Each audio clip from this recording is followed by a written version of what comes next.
mbokk yi asalaamaaleykum ñoo am tey mbégte ak kontaan di leen retrouver seen numéro bu bees débat de la jaune tey jii di dalal ki nga xam nag mooy deuxième adjointe au maire de la commune bu Sangalkam madame Coumba Ndiaré Sène asalaamaaleykum ñu leen nuyu di dalal plateau Jeune 7 TV.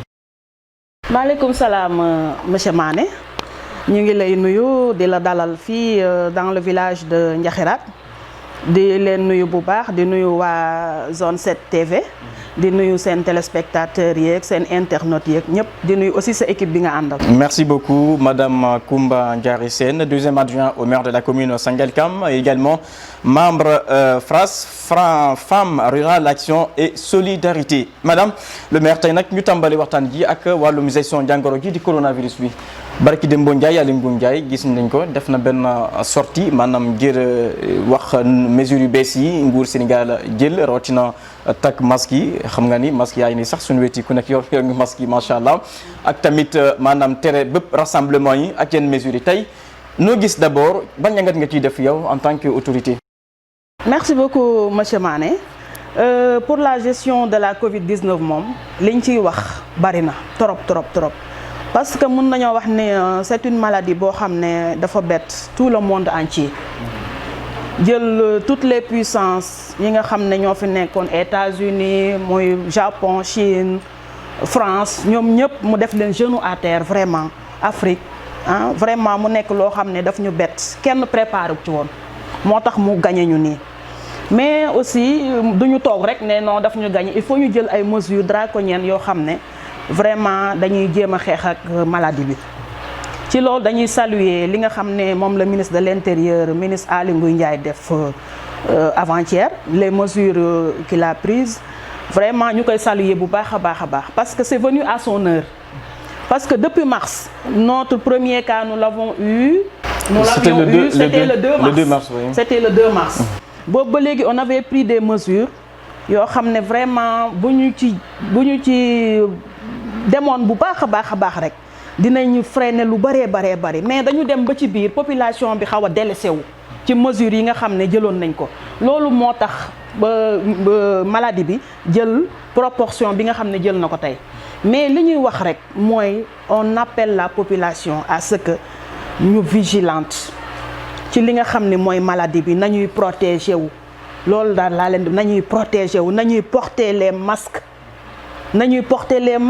nañuy raxas seen loxo nañuy laal les gels hydroalcooliques ba pare éviter les déplacements inutiles yi nañ ko éviter. ak rassemblement yi ça fait 2 jours rek maa ngi koy wax ci beneen émission bu ma defoon nañuy éviter les rassemblements au niveau des plages au niveau des plages au niveau des terrains de football aussi jeunes yi. xew yi baptême mariage yi xam nga rek Sénégal ñoo bëgg seen bopp xew gis nga xam nga jigéen ñi nag dañoo bëgg xew jigéen ñi dañoo bëgg xew mais nag aussi il faut ñu xool li nga xam ne moo ñuy jëmale kanam parce que xew baax na lool mais aussi tamit sàmm sa bopp wér-gu-yaram amul prix xam nga la santé n'a pas de prix kon yooyu yëpp daal nañ ko jël ñu tegagum ko ne jéem a xeex ak la maladie ba nga xam ne daal dinañu abal ci loolu nag la commune def na ci lu bari def na ci gestes yu bari. Vous savez que dans la commune de concrètement. waaw ñu dans la commune de Sangalkam nous avons distribué plus de 50 000 masques. 50 000 masques distribué nañ ko dans les écoles églises yi ci marché yi ci garage yi fépp rek foo xam ne am na ay regroupement rek dañuy dem ñu distribuer leen ay masques même la population porte à porte lañ doon def ici dans la commune. On a fait du porte-à-porte kër gu ne ñu dugg fa jox leen masque mais ce qu'on remarque c'est que les gens ne portent pas leur masque xam nga distribuer masque c'est bon mais tamit topp population bi pour ñu respecter takk masque yi tamit beneen affaire la c'est encore mieux est-ce que loolu tamit xalaat ngeen ko tamit. si xalaat nañ ko parce que biñ lañuy distribuer masque yi nee naa la dañoo def porte-à-porte. xam nga loolu sensibilisation fa la yam nga fekk nit ki ci fu mu dëkk. sensibilisation de proximité. très bien sensibilisation de proximité moom la ñu def dañu fekk nit ñi ci fi ñu dëkk jox leen masque yi nag ne leen nag c'est pas pour garder da ngeen koy porter su ngeen di génn même pour aller à la boutique du coin takk leen seeni masque waaw ça c'est pour vous protéger da ngeen di protéger seen bopp ba pare protéger seen famille protéger seen entourage mais nag malheureusement da ngay gis des fois dañuy génn duñu porter seen masque ñii di football fii ñii di nang mais yooyu yëpp bu ñu tàyyi rek ñun nañu def suñu liggéey mooy ñu gën leen di sensibiliser rek nañ leen di sensibiliser à chaque fois à ce que ñu porter leur masque. seen liggéey bi tamit bokk na ci aide alimentaire ndaxte nguur Sénégal def na benn jaloor mi nga xam ne macha allah un budget vraiment conséquent dégagé ngir mën a tamit assurer un peu l'alimentation est-ce que yéen fii comment cela s'est passé dans votre commune.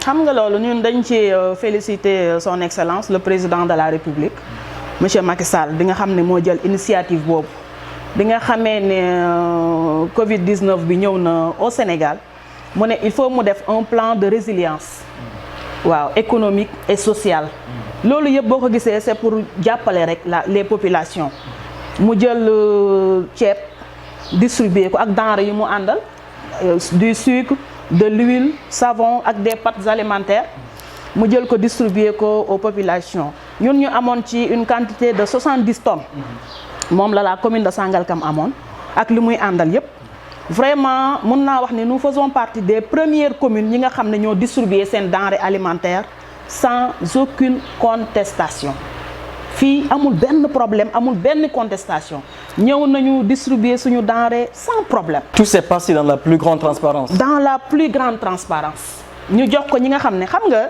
transparence maane rombul bi ñuy def ciblage bi ñun dañu croiser les bras parce que ñun comme on est politique am na yu bëri yoo xam ne yow mënoo ko def dañu woo les chefs de village les délégués de quartier les bàjjenu gox les associations de femmes les associations de jeunes ñi nga xam ne ñoo nekk les ASC ñu woo leen ñu ne leen da ngeen dem ngeen ciblé ngeen di xam nga chef de village kenn gënu ko xam ki nga xam ne moo gën a yeyoo alimentation boobu au niveau de son village wala au niveau de son quartier bu ko defee ñoom ñu def ciblage bi ñu ko defee ba pare ñu indi ko ils ont travaillé de concert avec le sous-préfet de l'arrondissement de Bambilor que je salue au passage monsieur Marcel Mbaye Thiaw vraiment moom aussi ñu félicité ko parce que il a fait un travail remarquable vraiment noonu lañ defee ciblage bi xam nga loolu du am benn parti pris waaw seetuñu kii fii la bokk seetuñu kële fee la bokk en tout cas ñi nga xam ne ñoo ko yeeyoo ñoom la ñu ko jox mais yemuñu foofu maa ne bi ñu joxee loolu xam nga population bi du daj Covid bi dafa touché ñëpp c'est pas seulement les populations démunies mais même les fonctionnaires ñëpp la touché kon le ministre maire de la commune de Sangalkam le ministre Omar Gueye ne non du ma yem foofu il a dégagé une enveloppe de plus de 45 millions. 45 millions. On a acheté encore pour 170 tonnes. Pour quelle commune? La commune de Sangalkam. Commune de 3 villages. Des 3 villages. 45 millions. 45 millions. On a dégagé 45 millions. On a acheté plus de 170 tonnes de riz. Distribué waat ko. Voté en conseil, comment dirais-je, conseil municipal. Conseil municipal, bien sûr. Ouais. Bien sûr. Donc oui, ça a été distribué à la population. Boobu aussi bi ñu koy distribuer, on a fait du porte-à-porte. Hormis ce qui ñi nga xam ne amoon nañ ci aide alimentaire bi xam nga ñooñu duñu bokk. Mais yeneen population yi nga xam ne elles ont été affectées par la Covid-19 ñu def porte-à-porte porte bu ñu dem ñu wàcceel la saaku ceeb wàcceel la sucre. Tous les 3 villages. Tous les 3 villages. Tous les 3 villages man mii si ñu doon distribuer laa bokkoon. weeru koor la woon mun naaj bu tàng jër nag moo metti mais ñu def ko parce que c'était notre devoir c'était notre population bi dañu doon xaar ci loolu vraiment ñu dem distribuer dans tous les villages les 3 villages de la commune de Sangalkam ñu def ko porte à porte ku nekk am nga du riz et du sucre vraiment loolu aussi ñu ci féliciter le maire de la commune de Sangalkam le ministre Omar Gueye. tey fan ngeen toll wàllum sensibilisation bi yéen les élus locaux tamit si ça fait vraiment partie quand même un peu seen mission bi dem ci askan wi di leen di ñaax di leen di sensibiliser encore parce que vraiment on voit que la maladie continue ah. oui ça continue jàngoro gi may gën a law mi ñu ne dem ça continue même avant loolu les talibés. ñi nga xam ni dañ doon xam nga ils sont vulnérables ñu ngi doon taxawaalu dans les rues maire ne duñu leen bàyyi noonu foofu aussi ñu dégager une enveloppe de 2 millions accompagner ko ak ay denrées alimentaires dem wër les sëriñ daara yi nga xam ne ñoo nekk dans la commune ñu appuyer leen benn enveloppe financière ba pare jox leen ay denrées alimentaires pour ñu mën a téye les talibés dans les maisons waaw loolu aussi def nañ ko distribuer ay gel hydroalcoolique mais nag li nga wax rek mooy la sensibilisation bu ñu ci sonn bi ñu ci tàyyi même l'association, l'amicale des élèves et étudiants de la commune de Sangalkam, ñooñu aussi dañ leen féliciter parce que joué nañ ci rôle bu important ñoom moom c'est des sentinelles. Avec Cheikh Laye. Avec Cheikh Laye, oui, que je félicite de passage. Vraiment ñu joué ci rôle boo xam ne rôle bu exceptionnel la même dans les écoles bi ñuy reprendre noonu les cours dans les écoles ñoom ñooy ñëw devant les écoles di aider les élèves les enfants à ce que ñu porter leur masque vraiment respecter les mesures barrières loolu yëpp vraiment ñoom aussi ñu ngi leen ci féliciter bu baax parce que joué nañ un rôle bu important. xam naa justement peut-être on va attaquer à l'aspect éducation notamment maanaam wàllum njàng ak njàngale mi mais balaa boobu d'abord madame Loumbé wax ñu tey situation de l'évolution épidémiologique maanaam feebar bi jàngoro fan ngeen toll ci commune gi ñaata cas ngeen am ni actuellement à votre disposition man wàllum chiffre yi daal est-ce que lan lañ mën a jàpp. waaw fii de on avait parce que bi ma mujjee laaj le médecin chef de poste mi ngi ma ne on avait 18 cas. 18 cas on avait 18 cas dont waaw confirmés dont 2 cas communautaires. loolu la ma mujjee woon wax ci kii yi mais xam nga résultats yi joxe. À la télé globalement on dit que Sangalkam a tant de cas bu ñu jàpp ne c'est la commune de Sangalkam. C'est important. C'est le district de c'est important. Non, aussi c'est très important ñu leeral ko. C'est très important. C'est pas la commune de Sangalkam les 3 villages non c'est le district. Le district qui englobe toutes les 4 sites. Très toutes bien. les 4 communes. C'est le district de Sangalkam. Donc bu fekkente ne am na cas Jaxaay wala Tivaouane wala Bambilor on est obligé de dire Sangalkam mais cela ne veut pas dire que purement cas bi Sangalkam village wala commune Sangalkam la am. C'est très important tamit. C'est très important ñu leeral loolu parce que bu ñu nee Sangalkam rek c'est le district qui polarise les 4 C. Sangalkam Bambilor Jaxaay et Tivaouane Peulh Niaga.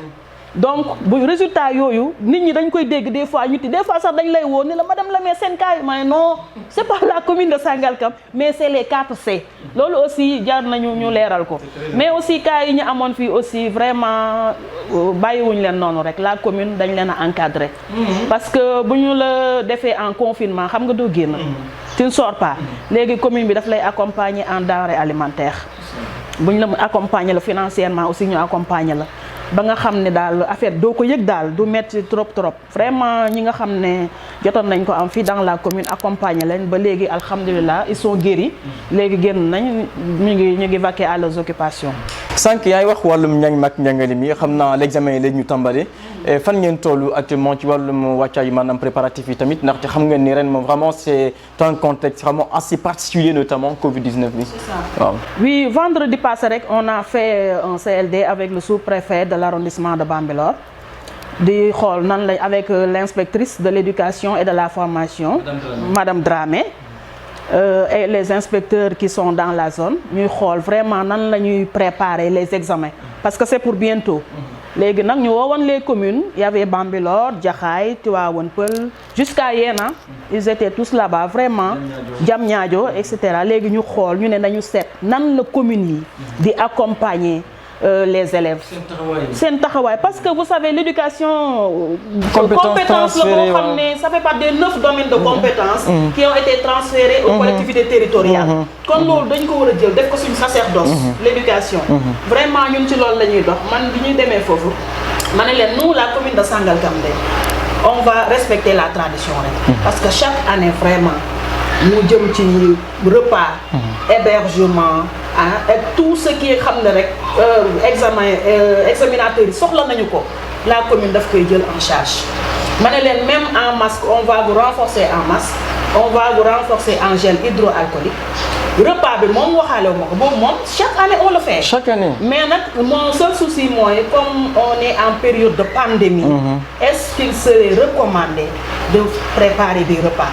J'ai posé la question parce que tamit se mettre plusieurs personnes se mettre autour d'un plat ou d'un bol tamit ça peut poser c'est risqué tout à fait. Ça peut poser des problèmes là demandé naa leen question boobu mais daal après en concert avec la santé dinañ xool yan mesures ñoo gën a appropriées pour ñu def ko mais vraiment bi ñuy reprendre les activités au niveau de l'éducation commune bi dafa dégager matériel bu bëri vraiment doté ko les enseignants. Chaque élève ñu jox la 5 masques. 5 masques. Chaque enseignant ñu jox la 3 masques. bi ñuy reprendre rek les apprentissages. élève bu nekk am nga 5 masques. enseignant bu nekk am nga 3 masques. plus les thermoflash, les gels et tout ça. vraiment ñu jox leen ko ba nga xam ne les élèves bu ñu ñëwee. ils vont se sentir protégés. parce que xam nga les élèves ils sont vulnérables. Vraiment am na ñoo xam ne xamuñu nu ñuy takkee masque. xamuñu yooyu yëpp il faut ñu sensibiliser te yaakaar naa les élèves et étudiants qui sont dans la commune ñu ngi def seen liggéey. ci côté boobu. wàllum université tamit. xam naa lundi bi di ñëw nii la njiit réew mi di prévoir en tout cas ngir mën a tàmbalee ci jàng mi kaw tamit est-ce que loolu tamit lan mooy si seen taxawaay tamit si commune bi tamit ak étudiants yi nekk fii war a déplacer wala boog war a nar suñu cours en ligne. xam nga foofu aussi c'est un problème parce que boo xoolee njàng bi mun nañu ne dafa taxaw. à tous les niveaux dafa sooxe à tous les niveaux vraiment. mais nag aussi ñu féliciter ci son excellence parce que et tout l'ensemble du gouvernement parce que ils ont sauvé l'année. mun naa wax ni comme amuñu année blanche. sauvé nañ ko pour le moment. kon loolu dañ leen ciy féliciter bu baax a baax a baax. di wax rek ne au niveau de la commune moom suñu étudiants yi nga xam ne am nañ leen au niveau de Dakar ñi nga xam ne am nañ leen au niveau de Gaston Berger même au niveau de Ziguinchor am nañ fa ay étudiants dinañ leen encadrer topp leen encadrer leen ba nga xam ne ils n'auront pas de problème pour leur reprise. ngir jeexal domaine bi maanaam jàngoro coronavirus bi madame le maire 6 justement à l'entame de tes propos nga ne population bi moo xaw a délaissé wu tuuti man je pense plutôt que gouvernement moo xaw a délaissé wu ndaxte nguur gi au début bi avant c'était bien mesures yi baaxoon na xawoon nañu sévère tuuti mais entre temps ñu faire face à une pression bi nga xam ne kenn xamul fu mu jugee nguur delloo gannaaw je pense que tey ñoom ñooy responsable moo tax feebar bi fu mu toll fi tey man je me dis que nguur gi la. man mooy sama xalaat mooy sama position waaw man mooy sama position mais man kon bokkuñu xalaat man moom loolu maa ne man loolu du sama position. parce que vraiment nguur gi man dama ne gàcce ngàllaama nguur gi. parce que depuis que la maladie est là depuis mars nguur gi li mu mën yëpp mu ngi koy def. li mu mën yëpp mu ngi koy def c'est que nag sénégalais ñun ñoo xamul li ñu bëgg maane bu ñu waxantee dëgg rek xamuñu lu ñu bëgg parce que ñun buñ ñu tëjee ñu ne nañ ñu ubbi ñu cas yi gën a yokku ñu ne léegi nañ ñu tëj mais vraiment ñun lan lañ bëgg c'est ça le problème ñun lan la ñu bëgg aussi il faut ñu xam ko parce que on ne peut pas vouloir une chose et son contraire gis nga bi ñu indee les mesures yi kii confinement bi indi la couvre-feu bi police gendarmerie état d'urgence bi ñu ko indee mais population fii lañ nekk tous les jours ñu yuuxu naan non tëj bi dafa metti dañu tëj maintenant on ne respire plus léegi ñu allégé ko gars yi bàyyeeku foog ni maladie bi dafa dem te fekk demul. mais l'État doit assurer madame le maire justement l'État doit assurer la sécurité et la santé de ces populations nguur moo war a xam justement lan moo baax ci réew mi mu jël ko sans pour autant abdiquer sans pour autant reculer je pense que loolu tamit si seen mission là aussi. oui nguur war a déglu population war a déglu une partie de la population. waaw ça c'est vrai mais man je pense que ni État reculé wul xam nga tam État da ngay am yërmande aussi ci sa population doo ñëw rek nga nekk une force. boo xam ne da ngay sévir à tout moment non des fois nga xaw a alléger tuuti population yi parce que am na moment yoo xam ne population seen bopp dañu tiitoon ci mesures yi nga xam ne couvre-feu yeeg yooyu vraiment bi ñu demee ba ñu xaw ko alléger ñun kay ñoo waroon jël conscience ne comme que allégé nañ ñun nag en contrepartie nañu jël suñu responsabilité nañu jël suñu respecter les mesures barrières respecter les distanciations physiques loolu bu ñu ko defoon maladie bi du egsi fii mu egsi. c'est ça kon maladie bi du egsi fii mu egsi parce que État ne peut pas tout faire. l'État ne peut pas tout faire de am na loo xam ne aussi collectivité ñoo am na loo xam ne c'est la population c'est la base. merci individuellement ku ci nekk rek individuellement war nga xam ne lii man maa ko war a parce que yow boo feebaree balaa ngaa gis État yow yaay gën a sonn yow yaay njëkk a sonn yow yaay dem faju ji yaay dem kii surtout nag. plus de 113 cas communautaires. aujourd'hui on a 113 cas communautaires. T'imagines ça? T'imagines? Ouais, c'est en tout cas vraiment je pense que c'est vraiment compliqué. L'heure est grave en tout cas. Et plus de 230 morts. Oui tout à fait plus de exactement. 230 morts. Donc dans l'heure est grave. L'heure est plus que grave. L'heure est grave. il faut que ñu gën a respecter les mesures barrières bu ñu ne rek non am naa masque naa ko denc non il faut porter nos masques nañu ko porter et bien les porter parce que masque rek takk masque yomb na de mais masque dafa war a protéger sa bakkan protéger sa gémmiñ protéger sa menton ba nga xam ne dara du génn te aussi dara du la mën a accessible donc loolu aussi war nañ ko mën a bu baax respecter bu baax a baax. D'accord, message de sensibilisation Koumba Ndiary Sène, deuxième adjointe au maire de la commune Sangalkam, également membre FRAS, justement Femmes Rurales Action et Solidarité tey jii ci débat de la jeune sur la Jeune 7 TV madame le maire ñu wax wàllum gestion commune Sangalkam yéen depuis 2014 yéen a ngi ci mairie bi 6 ans après tey lii lan la ñu mën a jàpp seen wàllum gestion bi nañ ji exactement très concrètement. Merci monsieur Mané. Vous avez raison donc ñu ngi ñu installé depuis 2014 la ñu installé donc on a fait 6 ans. Mais je peux dire que le bilan est largement positif. Waaw waaw. Facile à dire. Waaw c'est facile à dire après dama la koy décortiquer. waaw maa ngi lay déglu. dama la koy décortiquer parce que dañuy jël étape par étape. léegi ñu dugg ci santé bi comme moom moo xew. bu ñu duggee ci santé bi nous ici au niveau de la commune de Sangalkam on avait un poste de santé. Poste de santé la ñu amoon.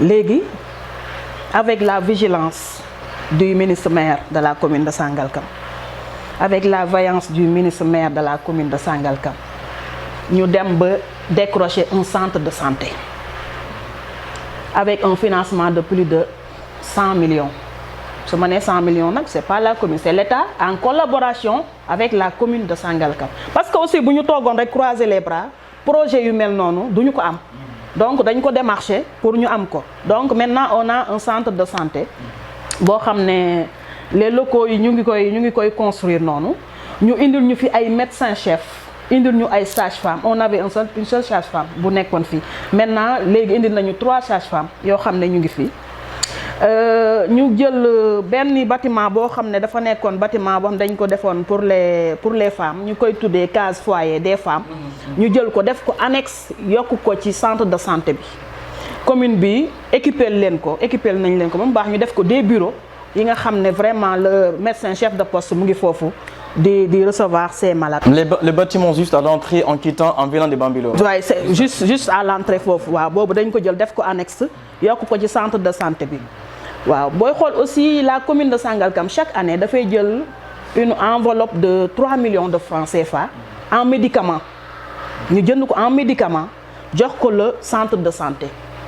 te boo xoolee léegi am na ci yu bëri yoo xam ne buñ ko soxla woon maladie dañ doon dem à Rufisque wala ñu dem à Dakar yu ci mel ni analyse ku bëggoon def analyse da ngay dem à Dakar ku bëggoon def échographie wala ku bëggoon gis dentiste da ngay dem Dakar léegi yooyu yëpp am na fi léegi vraiment ba nga xam ne maintenant c'est pas seulement pour Sangalkam c'est pour les 4C c'est pour les 4C et même pour le département de Rufisque parce qu'il y a des malades qui quittent le département pour venir ici se faire soigner vraiment kon loolu c'est une avancée boo xam ne vraiment dañ koy saluer bu baax a baax di wax ne rek aussi wax naa médicaments yi dañ leen di jox chaque année 3 millions en médicaments ba pare la commune a recruté 3 agents de santé la commune de Sangalkam recruté na leen 3 agents yoo xam ne commune bi moo leen di fay chaque mois ñu fay leen l'ambulance qui se trouve là-bas la commune moo ko démarché amuñu woon ambulance bi fa nekkoon dafa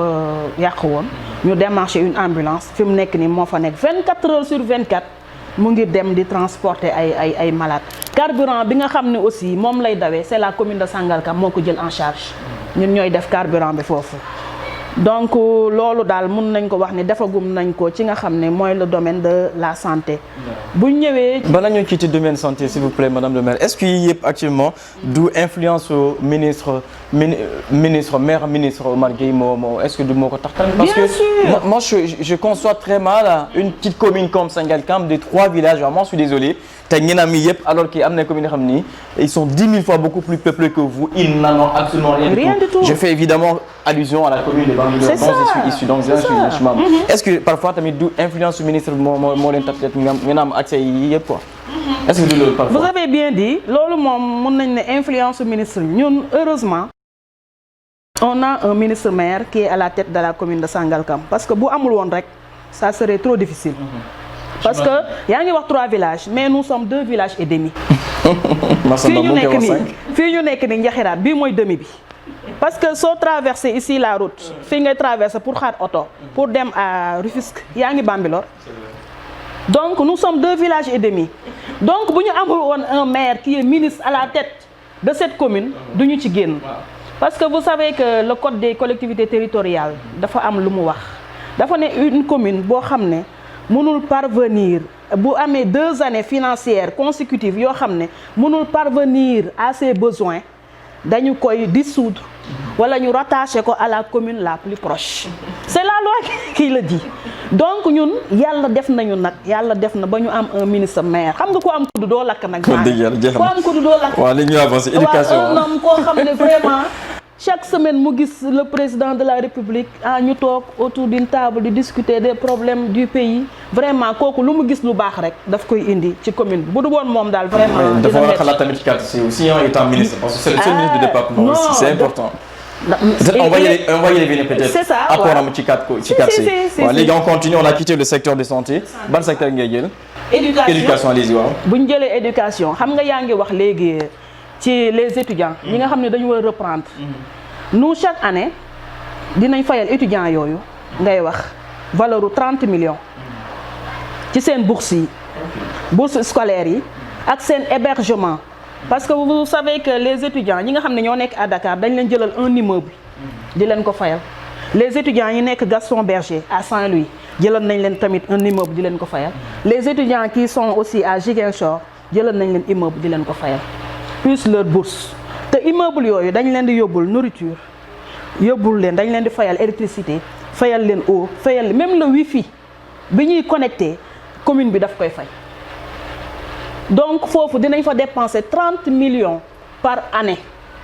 Vous gâtez vos étudiants. Ah mais si parce que loolu aussi tradition la parce que loolu bi ñu koy def boobu le ministre n'était même pas ministre il était PCR. boobu il était PCR. boobu la ko commencé di def ba léegi aussi mu ne nag na respecter tradition bi rek donc jusqu'à présent étudiants yooyu ñu ngi leen di accompagner leneen li ci topp aussi mooy chaque année nous on fait du ubbi tey jàng tey nous la commune de Sangalkam parce que chaque année on dégage une enveloppe de 4 millions aussi jënde ko ay fournitures scolaires d'après ñoom bu ñu defee les directeurs d'école ñuy def seen expression de besoin envoyé ñu ko ñun aussi ñu dégager une enveloppe de 4 millions jënd ko yépp matériel fourniture scolaire dem distribuer leen ko le jour de l'ouverture des classes jël suñu oto ñun ñëpp on fait le tour des écoles élémentaires écoles privées écoles coraniques vraiment ñu distribuer leen ko pour ñu def di ubbi tey jàng tey comme loolu la état bi wax loolu aussi ñu ngi koy def sur le secteur de l'éducation beneen bi vous savez que l'IEF l'inspection de l'éducation amuñu woon local parce que fi ñu nekk ni c'est en location état bi moo leen ko jëlal en location léegi nous la commune ñu ne pourquoi pas ñu délibérer on a délibéré une parcelle boo xam ne ñu ngi leen koy construire ñu construire benn IEF de Sangalkam digne de son nom dans la commune de Sangalkam loolu aussi on l'a fait parce que ñoom ils étaient en location instant bii nii ak yeneen nag yu bari na daal li ñu def au niveau de l'éducation même dans le lycée de Sangalkam comme vous savez que les CM et les lycées ne sont pas de notre domaine de compétence loolu c'est le conseil départemental mais comme les élèves yi suñu élèves la ñun ñëpp suñuy doom lañu suñuy sœur lañ xam nga mënuñu leen a laisser en rade donc ñu tamit ñu construire foofu 2 salles de classe la commune a construit 2 salles de classe au niveau du lycée de Sangalkam ñu équiper ko électrifier ko vraiment def fi lépp lu ñu fi war a def au CM aussi de Sangalkam ñu yóbbu fa électricité amul woon électricité ñu yóbbu ko fa ndox aussi ñu yóbbul leen ko foofu ba vraiment ba pare yokk 3 salles de classe ci école élémentaire bu Njaxiraat fii ñu nekk nii on a construit une salle de classe parce que dañu gis ne y avait classe yi dafa pléthorique kon presque y avait beaucoup d'élèves dans les classes ñu ne nañ leen yokkal yeneen salle de classe daal parce que ils en ont besoin ñu yokkal leen salle de classe à Njaxiraat yokkal leen une salle de classe dans l'école élémentaire de Sangalkam et une autre salle de classe dans l'école de Noflay loolu aussi la commune def na ko au niveau de l'éducation. D'accord. Peut-être justement beneen question bi mooy tey sànq yaa ngi ko bëggoon juste anticiper sax apport ministre maire ministre si vous me le permettez bien apport au maire ministre d'abord ci mairie bi d'abord bala ñu ñëw ci 4C wala ci département d'abord ci mairie bi quel est justement aujourd'hui l'apport du ministre Omar Gueye ci mairie bi ndaxte boo xool tamit madame le maire sànq yaa ngi koy wax sa bopp 2 villages et demi constituent la commune de Sangalkam. Avec quel budget justement vous fonctionnez? D'où viennent vos ressources exactement? Quel est l'apport du ministre aujourd'hui ci seen commune ci seen mairie bi? gis nga tey nag ma wax la lu doy waar gis nga am na réalisation yu bëri yoo xam ne ñu ngi koy def dans la commune de Sangalkam ci poche ministre bi lay jóge. poche am. D'où budget mairie bi? parce que mairie bi amul dara. mairie bi amul dara ñun suñu budget le budget tourne autour de 500 millions ak li ma la limal fii yëpp 500 millions. Contrairement aux autres communes. Non, on a un milliard et demi et quelques, vous avez 1 milliard et demi. Bon, plus qu'un milliard à Bambilor. Nous, on a 500 millions. Xam nga ça ne peut rien régler. Donc, je te dis que am na réalisation yu bëri yu ñuy def dans la commune de Sangalkam.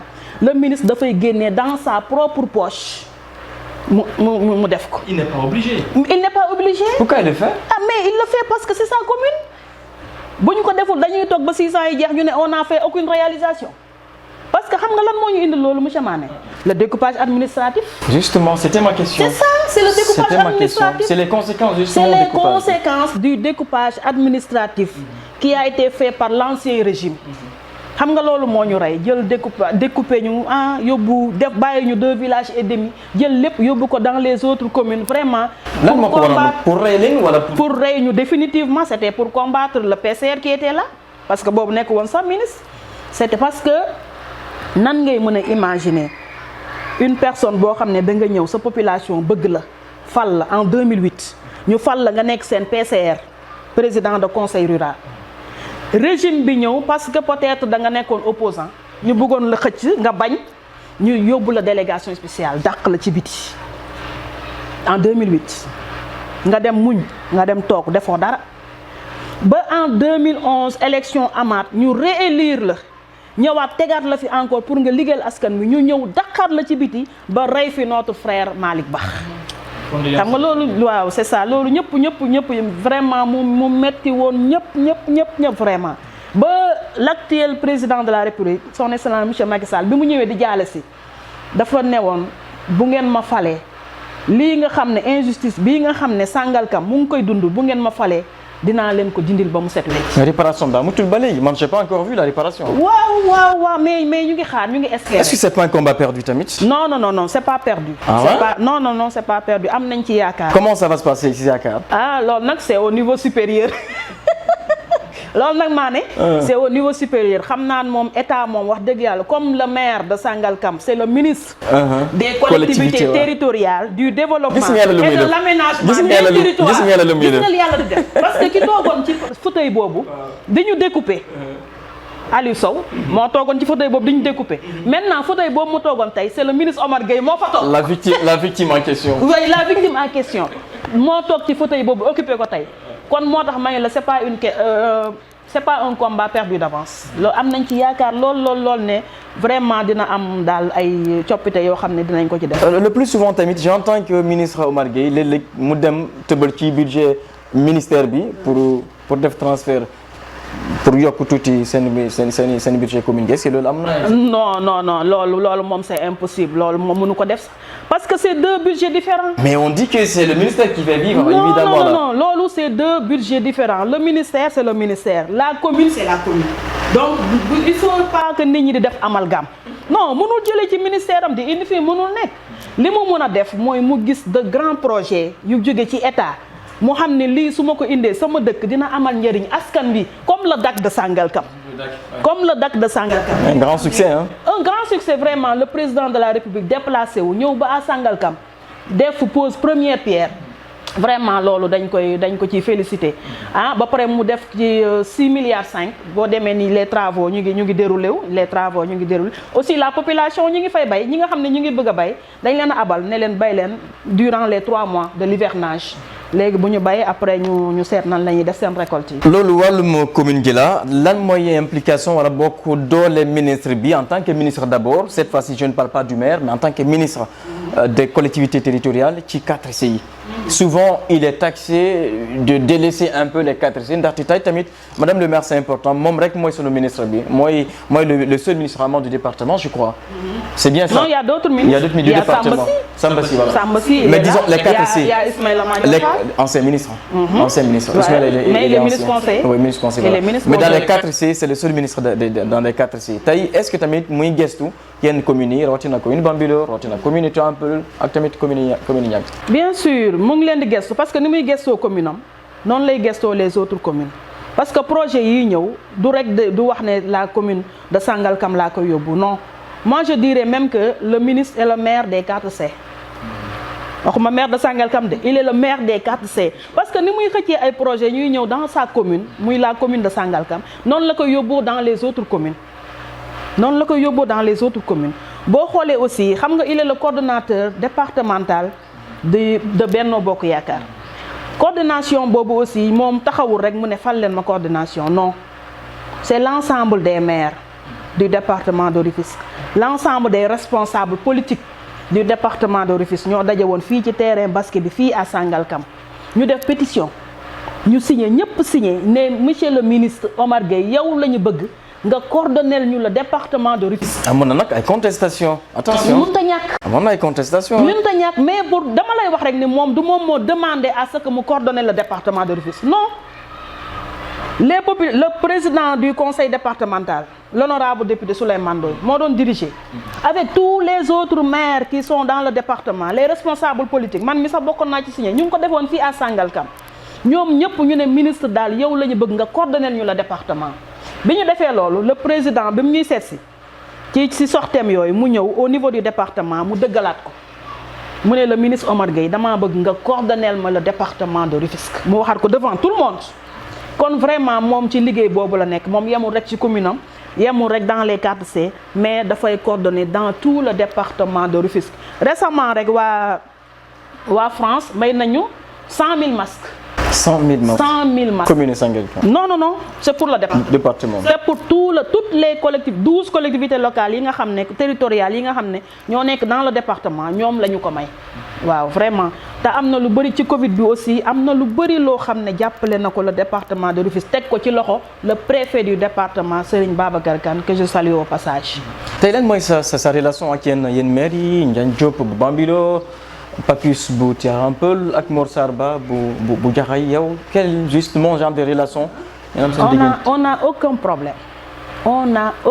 problème Ndiagne chaque jour on se parle au téléphone c'est un ami c'est un frère vraiment moom parce que moom bi ma koy xam boobu j'étais enseignante à Bambilor xam nga bi ma jógee Bambilor servir naa foofu 3 ans. ban kii ni lycée bi. non école Bambilor 2. Bambilor 2 mooy si Sancaan yi école élémentaire Bambilor 2 foofu laa nekkoon pendant 3 ans bi ma jógee Dakar parce que dañ jógee Dakar rek ñu ñëw dëkk fii comme je ne pouvais pas quitter ici pour aller à Dakar ma demandé woon permutation ñu yóbbu ma Bambilor nag donc foofu laa xamante que l'honorable maire député Ndiagne Diop vraiment mu nekk un frère vraiment koo xam ne il est sans façon vraiment amuñu benn problème Papis Diop aussi même chose moom aussi c'est un frère vraiment Mor Sarba aussi la même chose nous daal fii dans les 4C amuñu benn problème vraiment. D'accord, Madame Koumba Ngari Sène, deuxième adjointe au maire de la commune Sangalkam, mais également membre FRAS nag mooy femme rurale action solidarité justement FRAS tey lan mooy seen taxawaay ci wàllum xeex jàngoro coronavirus bi. xam nga FRAS dafa nekk une association bu ñu naan femme rurale action et solidarité dirigée par notre maman Ndeye Awa Gueye de Sangalkam moom moo ko dirigé waaw l'association a été créée depuis 2002 la ñu ko créé vraiment ñu def nag ay activités yu bëree bëri ci Covid bi damay commencer ci Covid bi maladie bi commencé noonu ñu ne vraiment les femmes ne doivent pas rester bras croisés, vraiment. Vous êtes nos mamans, c'est normal, c'est important. Vous savez que la femme moom mooy sookul société bi, moom mooy pilier société bi. Femme bu amul woon dara du baax dans la société, vraiment c'est elle qui gère la maison. Ba pare mi ngi gère ñiy liggéey. Su ma nee bureau du rek ñi nga xam ne ñoo ne ci bureau de ñi ne ci champ bi foofu mooy seen bureau. ñi nekk aussi di dem di jaayi jën dans les marchés foofu mooy seen bureau. Te ku ci nekk rek yaa ngi regarde maa ne 4 heures du matin boo taxawee fii femmes yi rek ngay gis ñuy dem di liggéey di daan seen doole. Te vraiment li ñuy am yëpp revenu yooyu yëpp dañ koy indiwaat aussi ci foyer bi jàppale seen bopp jàppale les maris. Vraiment ñoom aussi dañ leen defal mention spéciale. Ci loolu ñun ñu dem ci suñu kees ci Femme Rurale Action et Solidarité ñu jël fa 1 million. 1 million lañ fa jël dem jënde ko ay produits hygiéniques madar eau de javel gel masque yëpp ba 1 million yi jeex. Xam nga fu ñu ko yóbbu ci centre de santé bi. Xam nga ñoom ñoo ko gën a soxla parce que ñoom itam. Vraiment c'est l'occasion justement de rendre vraiment un vibrant hommage à nos médecins vraiment yàlla rek moo leen mën a fay parce que ils sont vraiment exposés. Ay jàmbaar lañu vraiment ci lañu def noonu ñu jël valeur 1 million jënd ko matériel bi ma la wax yëpp ñu dem ci centre de santé bi ñu jox leen ko ne leen yéen nag yéen a xam ni ngeen koy distribuer au niveau de votre centre de santé. Vraiment loolu Femme FRASS def nañ, Femme Rurale Action et Solidarité def nañ. Te yemuñu foofu au niveau du département aussi dañu ubbi benn groupe. Vraiment toutes les femmes leaders du département dañ leen wax ñu indi ay masques ñu collecter ay masques. Qu'est-ce que vous entendez par femme leader? Caractéristique yi lan la diplôme la jàngi la wala. Non, femme leader mën naa wax ne du diplôme parce que femme leader le fait que nga mën a drainer une foule. Vraiment yow nga leen di jël di leen encadrer di leen xawma nan laa ko mën a. Les femmes transformatrices ci la ñu bokk. Si ñoom ñëpp ci la ñu bokk.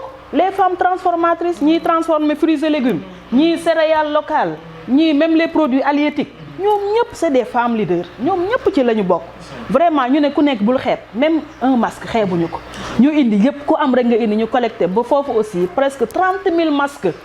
Collecté woon nañ ko ba pare ñu redistribuer waat ko aussi dans les collectivités territoriales loolu aussi def nañ ko. FRASS aussi dañuy yëngatu ci wàllu agriculture boo demee ci le DAC de Sangalkam neen naa ni da ngay fekk Femme FRASS yi ñu ngi cultiver ñu ngi bay ñii ñu ngi def élevage ñii ñu ngi def aviculture. Donc daal am na ci secteur yu bëri yoo xam ne ñu ngi ci yëngatu ba aussi damay féliciter une ONG boo xam ne on travaille ensemble mu nekk suñu premier partenaire au niveau de la commune de Sangalkam et de FRASS muy l'ONG bu Moundiaye Cissé bi. l'ONG 3D de Moundiaye Cissé. Vraiment ñoom ñooñu tabaxal une unité de transformation de fruits et légumes de céréales locales à Sangalkam. Ba démarré nañ ko femmes yi ñu ngi fay liggéey di daan seen doole di def seen activité génératrice de revenus loolu yëpp aussi xam nga day aider la femme à ce que mu autonome xam nga la femme doit être autonome doit être vraiment indépendante financièrement parce que les temps sont durs gis nga les maris mënatuñu di gérer lépp dans les foyers dans les maisons il faut que jigéen ñi aussi ñu am côté bu ñu féete di mën a dimbale seeni borom kër. Donc foofu dañ ciy féliciter l'ONG 3D ñu construire ñu vraiment unité de transformation boobu ba nga xam ne femmes yi ñu ngi dafay daan seen doole di ko yóbbuwaat dans leur maison. Et est-ce que FRASS mu ngi sentir tey soutien 4C mères 4C yi parfois est-ce que vous sentez justement les mères de 4C? Si parce que des fois avant Covid bi chaque année dañ doon organiser benn conférence bu mag conférence annuelle boo xam ne chaque année dañ ko doon def. Te revenu yañ fa daan jëlee aussi comme dañ ne Femme Rurale Action et Solidarité dañuy solidaire envers nos sœurs ñi nga xam ne elles sont malades ñi nga xam ne ay veuves lañu ñoo ñëpp aussi il faut dañ leen di jàppale ci association bi. Te loolu aussi bu ñu koy def tous les maires des 4C dañuy indi seen contribution même aussi dans le département de Rufisque dañ leen di bind parce que loolu man mun naa wax ne man maa chargé des relations extérieures parce que loolu yëpp man maa koy dox. Bu ko defee ñu jox leen ay carton d'invitation ak soutien ñu ñëw jàppale ñu ba nga xam ne lépp loo xam ne dañ ko fay récolter dafay delluwaat ci nos sœurs ñi nga xam ne elles sont malades ñii c'est des veuves vraiment ñoo xam ne besoin elles ont besoin d'aide bu ko defee ñu aider leen à ce que ñu kii. Madame le maire sànq def nga bilan gestion seen 6 ans à la tête de la mairie wu Sangalkam qu'est-ce que cela veut dire concrètement est-ce que ça veut dire que bu fekkente ne élection yi sont prévues demain est-ce que am ngeen yaakaar ni mën ngeen valider maanaam rapidement wala bokk à tête reposée pour ba jàll est-ce que c'est suffisant pour ngeen mën a yaakaar am beneen mandat bi sa xalaat. balaa may ñëw foofu sax bilan bi pareeguma ci woon balaa may ñëw dinaa ñëw foofu xam nga bilan bi c'est tellement consistant ba nga xam ne c'est tellement palpable te yi may wax ni nag c'est palpable c'est vérifiable. waaw. ah on va vérifier sur le terrain la jeune 7TV descendra sur le terrain. dem leen sur le terrain li ma leen wax yëpp da ngeen koy vérifier sur le terrain. muy toog Massamba muy toog. gis nga nous avons construit 3 marchés. 3 marchés ci suñu mandat bi ici fii nii Njaxiraat y avait pas de marché. depuis des années ndeysaan paa yi ak maire yi mu nekkoon seen doléance yoo xam ne dafa yàggoon c'était de vieilles doléances ñu ne ñun dañoo bëgg marché parce que dañuy xëy 4 heures du matin dem Tëngéej di nduggi di ñëw la commune construit un marché d'une valeur de plus de 30 millions marché baa ngi fii nous avons nag le plus beau marché du département de Rufisque. attention bu ngeen paree nii ngeen jaar fa. Bambilor mu ngi tabax marché. non man xaw ma Bambilor man Sangalkam laa. man xam naa Bambilor la Bambilor mu ngi tabax marché hein. mais Bambilor pourrait être le plus beau marché du département demain. c'est perdu. c'est perdu. D'accord, on verra. Le plus beau marché du département de Rufisque se trouve à Ndiakhirat. soo demee léegi bu ñu paree émission bi ma won la marché. Inch'Allah foofu la ñu wàcc léegi inch'Allah. parce que commune bi moo ko tabax. Sangalkam boo fa demee seen mi Sangalkam la dëkk seen premier marché bi dafa demoon ba dafa xat mais ñu ngi tabax deuxième marché pare na ci extension yi côté fi nga xam ne fa la premier adjoint dëkk monsieur Mamadou Diop maa ngi koy nuyu de passage seen mi sax fa la dëkk maa ngi nuyu sama premier adjoint vraiment de passage monsieur Mamadou Diop. donc le deuxième marché de Sangalkam ñu ngi tabax nañ ba pare na inauguration moo ci des maa ne am no fly fi nga jaar sànq avant ngay ñëw fii tabaxal nañ leen seen marché ba mu pare boobu aussi inauguration moo ci des inauguration donc les 3 marchés chaque village tabax nañ fa marché loolu ëppoon naa bañ a wax ci si bilan bi la bokk. Moi je suis juste impressionné sincèrement je suis impressionné. non parce que les petits villages de 2 villages et demi. nga tabax marché bi toll 30 millions. 30 millions à Ndiakhirat marché baa ngi nële suñu maman yi ñu ngi fay jaay boo demee nii di nga gis leen ñu ngi teg seen étal te bien fait nag carrelé et tout. on va voir ça. waaw boobu moom il faut ñu dem visiter ko. te noonu lañ ko defee à Sangalkam maintenant am na 2 marchés village Sangalkam village am na 2 marchés maintenant. Noflaye le village de Noflaye aussi tabaxal nañ leen seen marché ba pare na inauguration moo ci des le foyer des jeunes de Noflaye ñoom dañu yàgg demander foyer des jeunes parce que amuñu ko woon ñoom aussi ñu ngi leen di tabaxal seen foyer des jeunes ba pratiquement sax pare na foyer des jeunes de Ndiakhirat dafa nekkoon un petit bâtiment la nekkoon bâtiment boo xam ne amul woon clôture amul woon dara bi ñu ñëwee ñu defal leen clôture vraiment defal leen clôture defal leen porte équiper leen ko ba vraiment foyer bi moom ngeen romb nii bi ngeen di ñëw vraiment mu nekk un foyer boo xam ne c'est digne de son nom. C'est présentable parce que ni mu meloon moom avant ni mu meloon vraiment dafa ñaawoon trop mais bi ñu ñëwee defaraat nañ ko ba on a prévu même ñu defal leen benn terrain de basket à l'intérieur waaw loolu moom le ministre maire nee na dina leen defal foofu terrain basket à l'intérieur du foyer des jeunes de Ndiakhirat. waaw malgré ça ñu bëri gis ne tey bu fekkente ne élection amoon nañ bu doon am des mandats parce que ben voilà vous êtes contesté vous n'êtes pas. comment le on bilan est contesté mais certains le disent hein. On le dit madame le maire. xam nga maa ne ñëpp mënuñu d'accord ci sa gestion loolu moom c'est impossible président Macky Sall sax amu ko parce que boo demee fële à Fatick bee mu dëkk contestation yi bëri na foofu de. yow nag Fatick nag. bëri na foofu il n'a pas beaucoup réalisé à Fatick. te boobu nag il a été maire à Fatick. voilà. tey mu nekk président de la République du Sénégal te contestation yi ñu ngi Fatick boo demee aux États-Unis contestation parce que c'est des grandes puissances parce que ils ne peuvent pas tout régler mënul nekk. mais yaakaar nga ni ak li ngeen def ni bilan bi nii. c'est un bilan qui pourra peut-être demain vous réélire. bien sûr ñun bu fekkee en matière de bilan la ñuy wax ñun bu ñu tëddee dañuy nelaw. waaw. parce que li ñu waroon def yëpp def nañ ko gis nga maa ne dañu électrifier on a reçu 250 lampadaires solaires boo duggee fii guddi boo duggee dans la commune de Sangalkam da ngay foog ne yaa ngi Paris. 250. 250 lampadaires solaires. D'accord. moom la ñu recevoir fii ci moom la ñu installé ci Sangalkam vraiment éclairage public moom amatuñu problème boobu même les extensions yi nga xam ne sax dëkk guñu fa am na électricité xam nga loolu c'est une avancée. Non, mais même extension yi nga xam ne amagul habitation de dëkk guñ fa def nañ fa électricité non si parce que tamit nañ ne gouverner c'est prévoir am na yoo xam ne aussi da nga koy prévoir avant muy ñëw daal. Non, mais gouverner prévoir. amul wàllum pavage bi on a vu il y a 2 semaines madame le maire. taw bi ñëw après votre commune a été malheureusement inondée ndaxte peut-être n'a pas prévu tout simplement. wàllum pavage bi comment ça s'est passé. xam nga pavage bi aussi dinañ ci féliciter l'État parce que moo ñu jàppale à travers Promoville.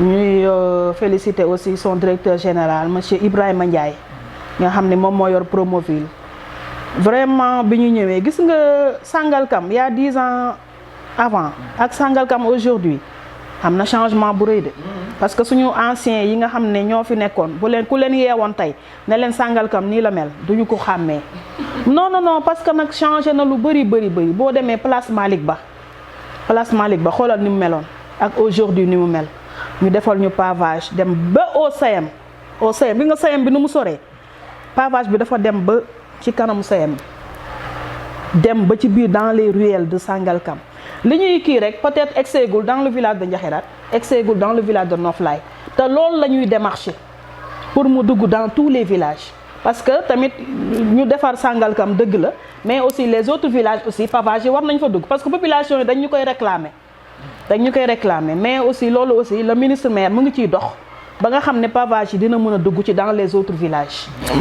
ma question pavage yi ak inondation yi tout récemment qu'on a vu avant. waaw inondation yi xam nga loolu moom inondation. ndax tu n'as pas prévu peut-être passage ndox bi moo ci rek pour mu mën a jàll. waaw mais loolu yëpp tamit xam nga dañu koy prévoir rek loolu yëpp dañu koy prévoir bu ñu ko def parce que inondation aussi mënuñu ko xeex à 100% parce que nee nañ ndox du bàyyi yoonam.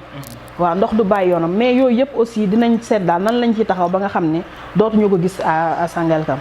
Cette dernière question, dernier point, Madame Koumba Ndiary Sène, deuxième adjointe au maire de la commune de Sangalkam, également membre FRAS, Femme Rurale Action Solidarité justement tey nga nekk d'abord cette première question d'abord nga nekk jigéen nekk deuxième adjointe au maire c'est un peu rare dans les collectivités tey qu'est-ce que cela vous fait yow concrètement?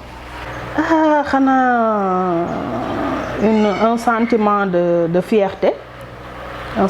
fierté parce que ñu tànn la parmi des milliers de personnes ñu tànn la def la deuxième adjointe au maire de la commune de Sangalkam mënuñu ci am lu dul un sentiment de fierté vraiment di ci gërëm suñuy parents bu baax a baax ñoom ñi nga xam ne ñoo ñu éduqué ñoo ñu yar jur ñu fi ñu war a juree yar ñu fi ñu war a yaree def ci ñun inculquer ci ñun ay valeurs yoo xam ne vraiment ku ñu gis naw ñu vraiment donc c'est l'occasion ñu remercier leen bu baax nos parents.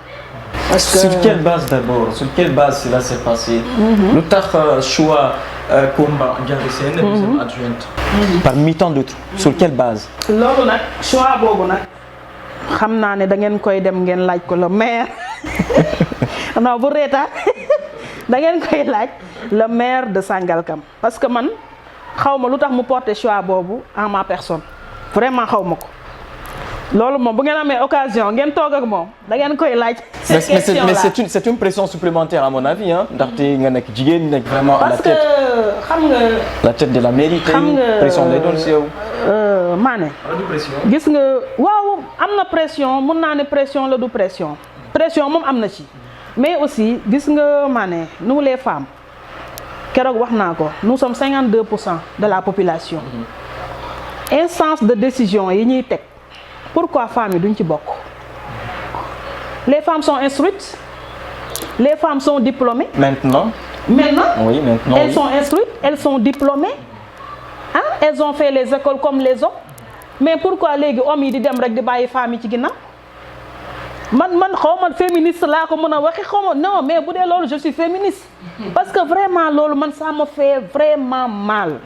On parle de parité commune bu nekk da nga waroon respecter la parité mais ici dans les 4C yaakaar naa ne Sangalkam rek moo respecté parité je pensais que Sangalkam rek moo à part Bambilor y a une adjointe qui est là-bas waaw Bambilor y a une adjointe qui est là-bas mais mun naa ne kon ñaari communes yooyu peut-être ñoo respecter la parité mais dañu war respecter la parité dañu ne un homme une femme mais loolu dañ ko waroon respecter dans toutes les 557 collectivités territoriales du Sénégal dañ ko waroon respecter. Est-ce que vous êtes personnellement prête à porter le combat yow? Pourquoi pas? Si, je suis prête kay parce que ni ma la wax léegi nee naa la nous sommes 52% de la population kon vraiment ñun dañoo war a santé suñu bopp te maane xam nga li ci gën a metti élection bu ñëwee ñun ñooy porter lépp góor bu fi falu tey jigéen ñi ñoo la fal. mooy mobiliser ñooy feesal kaar yi ñooy pousser daal. ñooy pousser ñun daal ñun ñooy échelle bi rek boo yéegee ba ci kaw rek léegi fàtte nga mais loolu ñun ñoo ko war a xeex nag dafa war a dakk ñu xam ne femmes yi ñoo dàq gérer fi gis nga femmes yi yéen bu ñu leen joxoon xaalis jox jigéen ñi xam nga yéen da ngeen takki deuxième femme yéen moom jabar rek ngeen di lijjanti mais bu dee jigéen nag moom dina seet nan lay def ba démultiplier xaalis boobu ba mun ko jural leneen kon vraiment daal loolu moom c'est un cri de cœur boo xam ne que je lance à l'endroit de mes sœurs ñu gën a farluwaat gën a taxawaat gën a gëm seen bopp surtout ça nañu gëm seen bopp ba pare nag dugg ci politique parce que boo deful politique doo mën a accéder à certains postes il faut nga def politique parce que loolu la ñu jigéen góor ñi rawe de. On a 5 minutes émission bi jeex na dernière question tey lan mooy sa ambition politique très concrètement demain être à la tête de la mairie de Sangalkam, c'est bien ça? Non. Dites-moi concrètement. Non. Ah ouais? Vous n'avez pas l'ambition d'être à la mairie de Sangalkam? Non, j'ai pas l'ambition d'être à la tête de la commune de Sangalkam. Vraiment, loolu nag ça n'engage que moi. Vraiment am naa yeneen ambition. Parce que am naa yeneen. Comme ban par exemple? Comme ban s'il vous plaît? Non, jarul xam nga nit ñi. Ministère ngay xool. Xam nga bu ñu xamee foofu ministère sax ce n'est rien du tout parce que nous sommes fonctionnaires de l'État mun nañu am détachement. Comme fonctionnaire lañu mun nañ am détachement ñu yóbbu ñu dans les ministères mun nañ dem collectivité territoriale intérieur santé fu nekk mun nañ fa dem l'essentiel mooy nga def démarche yi rek mu jaar fonction publique jaar éducation ñu détaché la dans les ministères loolu moom ce n'est rien du tout mais aussi bëgg nañ xam nga ku nekk rek si li nga ne da ngay bëgg persévérer da ngay bëgg avancer quitter point A bi nga nekk dem point Z pourquoi pas am nañ ay ambition trop moom. waxuma benn doo ma si wax benn. Mais tant que le ministre maire moom est à la tête de la commune de Sangalkam nous on est derrière lui di ko soutenir vraiment tant qu'il est là nous on est derrière lui di ko soutenir waaw.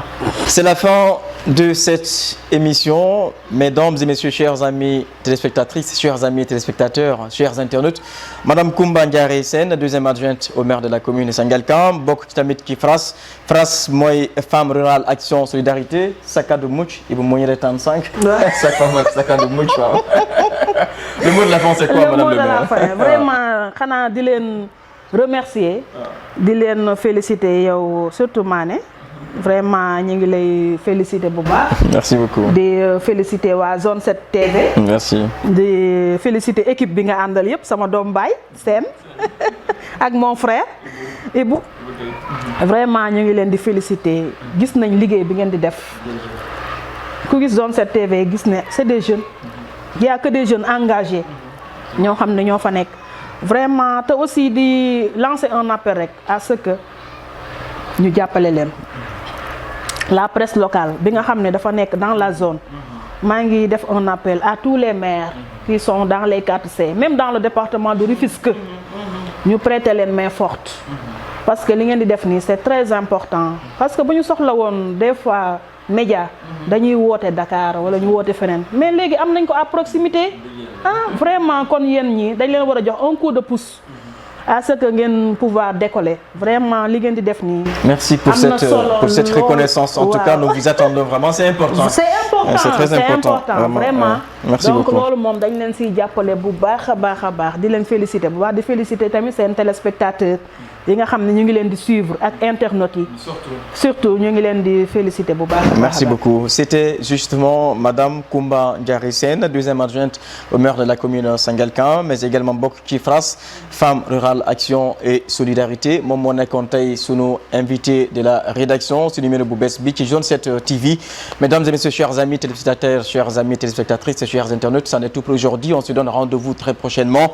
Mais d'ici là, merci à toute l'équipe technique pour la réalisation, notamment Ibo Gaye et Massamba Sène, mais également à Lamine qui est derrière la régie. Merci à toute l'équipe de la rédaction pour la réalisation.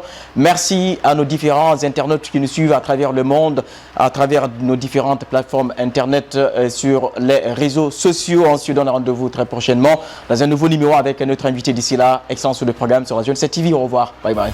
Merci.